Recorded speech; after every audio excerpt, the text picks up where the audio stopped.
All right, today we're going to talk about the secret engine that's powering pretty much the entire AI revolution.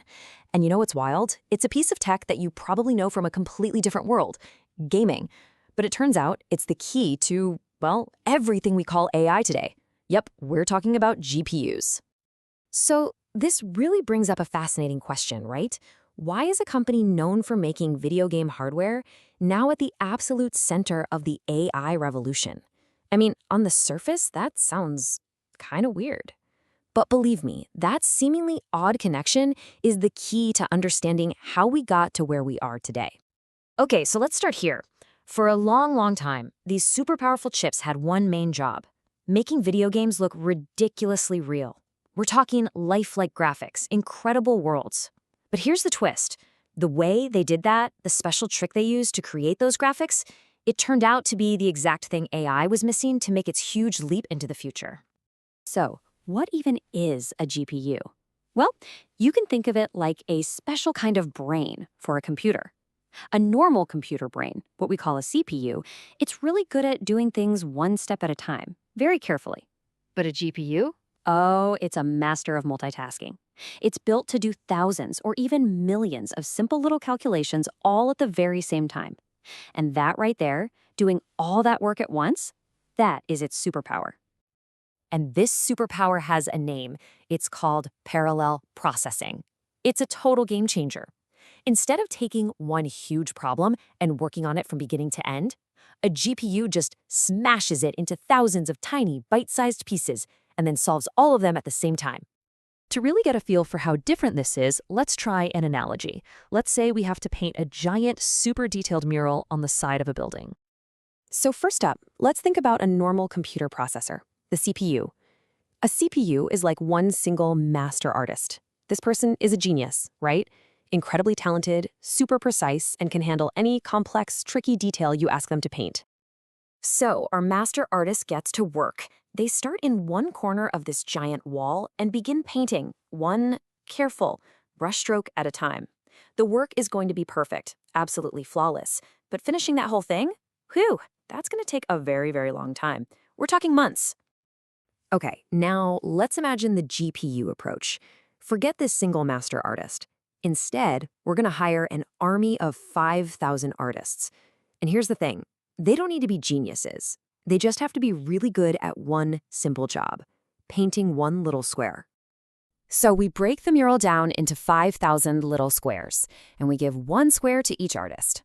We say ready, set, go, and all 5,000 of them start painting their little piece at the exact same time. You see what's happening? This one massive job has just been broken down into thousands of tiny, simple jobs, all getting done at once.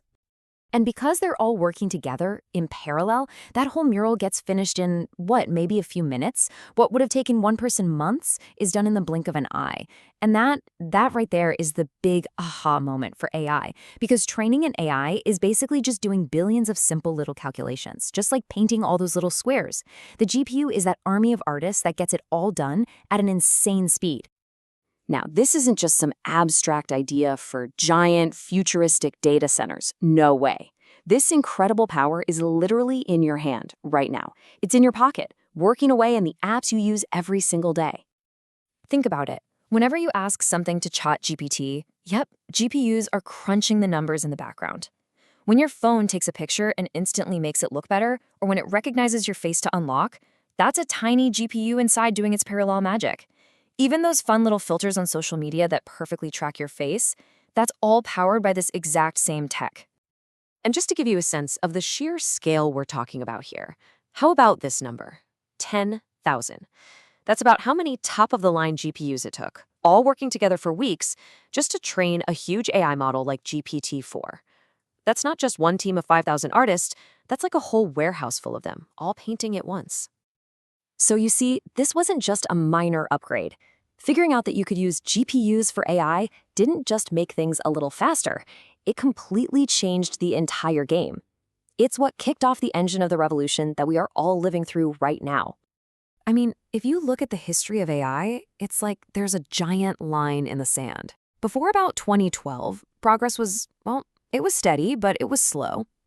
The brilliant ideas were there, but the computers just couldn't keep up. Then, around 2012, researchers had this massive breakthrough. They realized they could use those powerful and pretty affordable gaming GPUs to train their AIs. And boom, the floodgates just burst open.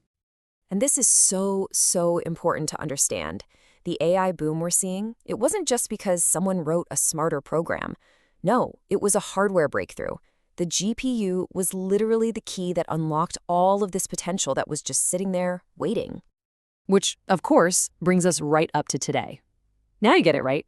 Now you know why you hear about this global race for computer chips. The amount of GPUs a company or even a country can get their hands on directly determines if they can build the next powerful AI. And since they cost a fortune, it really limits access to just a few huge companies. It's why AI development feels so concentrated. So let's wrap this up. If you walk away with just 3 key things, let them be these. First, a GPU superpower is doing thousands of things at once. That's parallel processing. Second, they started out making games look pretty, but they turned out to be the absolute perfect tool for AI. And third, and most importantly, this piece of hardware is the foundation of the entire AI boom. It's the engine. And that kind of leaves us with one last big question to think about, doesn't it? If just taking a chip that was made for video games could change the world this much, what's next? What other breakthrough is sitting just around the corner, ready to change everything all over again?